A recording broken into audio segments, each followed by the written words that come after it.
Hello, I am a nerd, and I thought for a change I'd do a video on one of my own characters, Tessa Storm.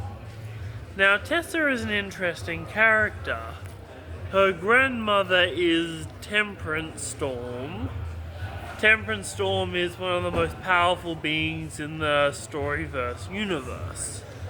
And Tessa, she's being bullied at school. She doesn't put up with the bullying. She will actively fight the bullies. But this one bully is pushing her too far. In the meantime, Tessa is offered the choice to become a practitioner.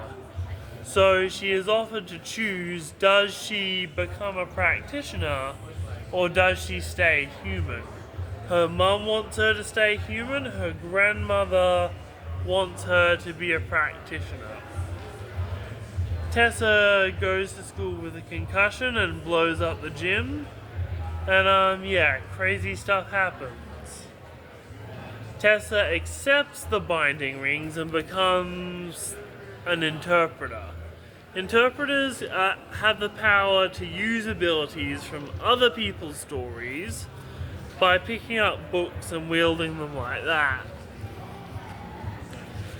They can wield the power of Storyverse energy from nearly any story. And Tessa is almost kidnapped by a Red Council agent. The Red Council agent being a dark force in the universe. But Tessa, her grandmother, is most known for defeating her former best friend, Abigail.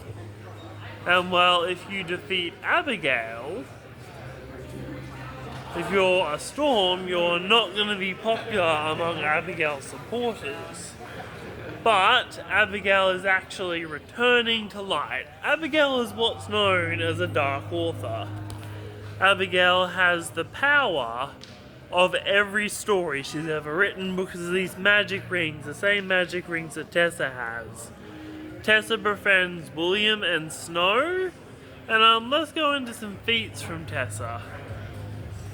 She jumps off a cloud and flies to the ground at the end of book 1. She can easily destroy an asteroid using her lightning by book 2. Let's see what else. I'm in the middle of rewriting book 2 at the moment.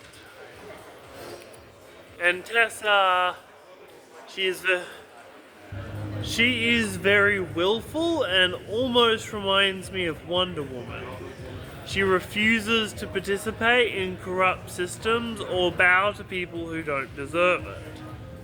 She is very kind and the sense of reason for the group, but her real challenge comes when Abigail's followers revolt in Sea Angel Academy, her school, and she's sent on the run. She has to spend an entire night inside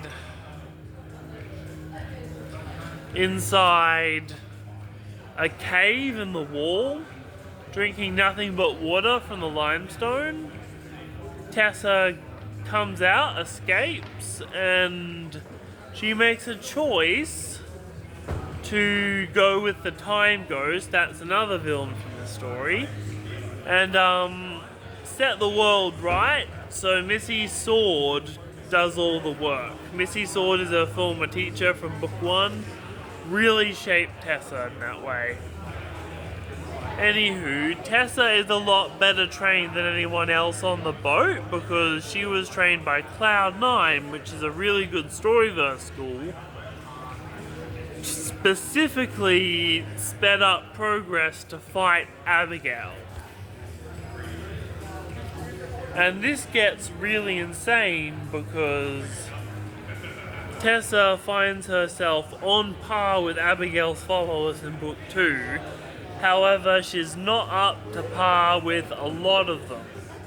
But she still dominates the fight and does her best in spite of great danger.